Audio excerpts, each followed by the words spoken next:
No Country for Old Men. I just watched it on TV. It's the second time I've watched it. The first time was almost the same place as I watched it the second time.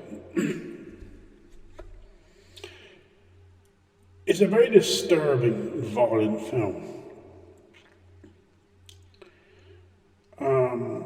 In many ways, it portrays America for what America's standards really stand for.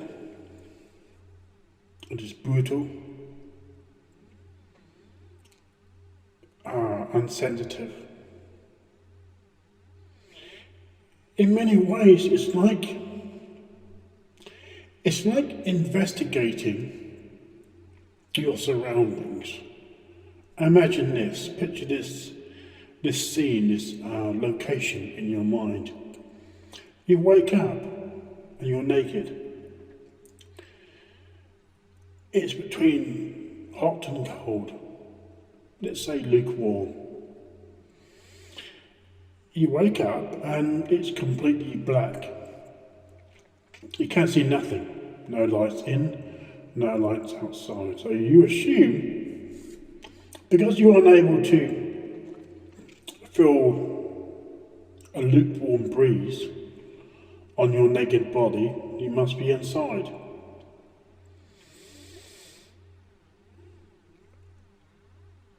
And as you sit up, well, first you try to sit up, but because the surface, the floor, the ground, you assume is concrete because it's rough. If it is tarmac, it would be smooth. Or if it is asphalt, it'd be a lot smoother. But because there's nodules and bumpy parts, you assume it's concrete. And there's a form of liquid on the surface. And as you scramble to your feet, because it's not very easy trying to get to your feet with all this slippery surface below you,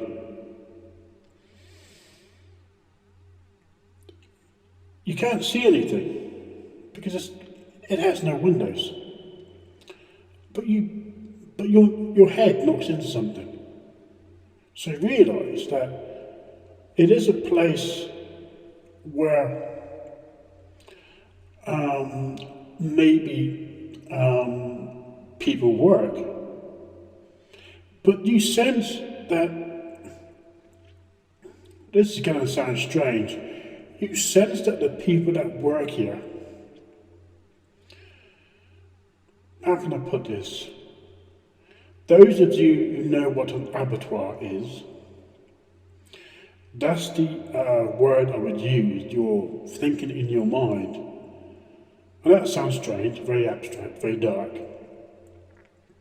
But have you seen the film, Old Men? Oh, I think it's called No Country with Old Men. As you stand to your feet, and your eyes slowly but gradually come accustomed to this darkness, you realise as you walk around, being very careful not to walk very quickly or to make long strides because the surface is wet. You realise the first obstacle you hit with your head, there are others. There are a lot more. So you're assuming something's hanging, or a number of objects are hanging from the ceiling. But it's this sense, this foreboding, this the scent of hell, Gehenna, the pit and the pendulum. And then a smell comes up into your nostrils. You know when you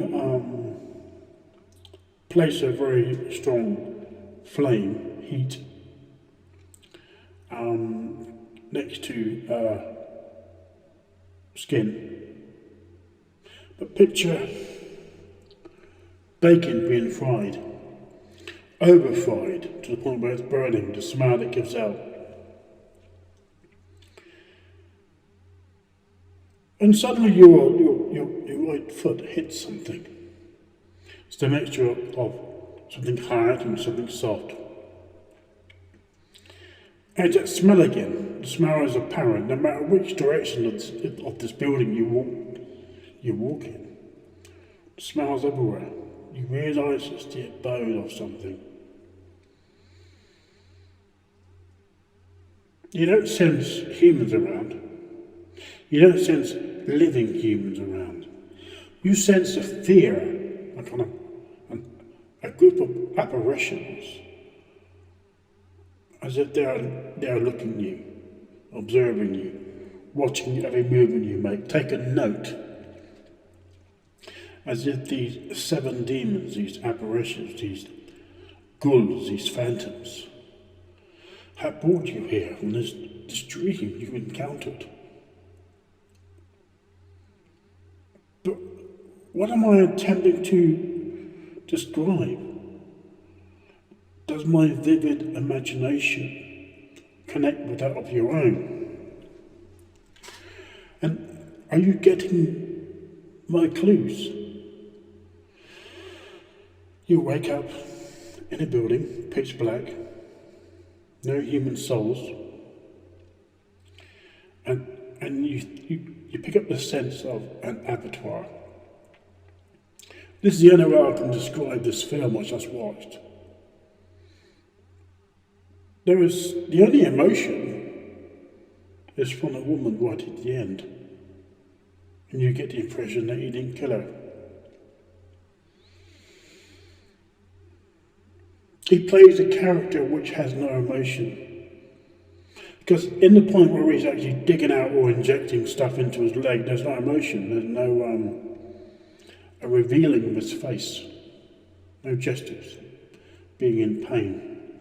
It is as if he has a soul, he has a mind, he has a heart, he has blood flowing through his veins, but he is without emotion. And so this portrays America very well. Those who carry guns normally end up being vanquished. Their souls expiring in a violent death.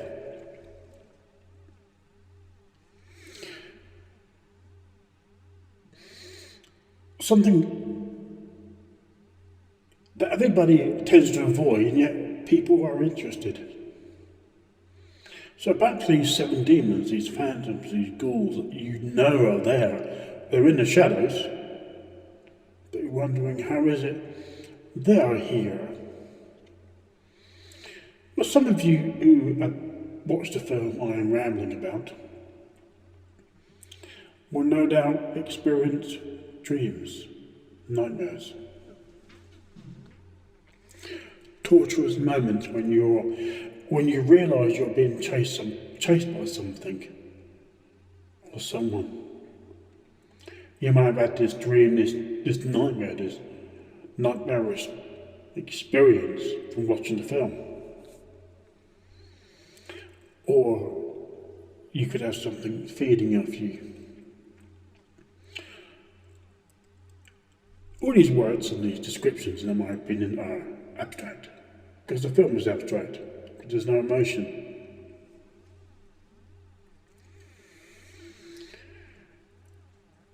And throughout the film, Tommy Lee Jones talks as if he wants to involve himself, but cannot handle cannot handle the reality he's in.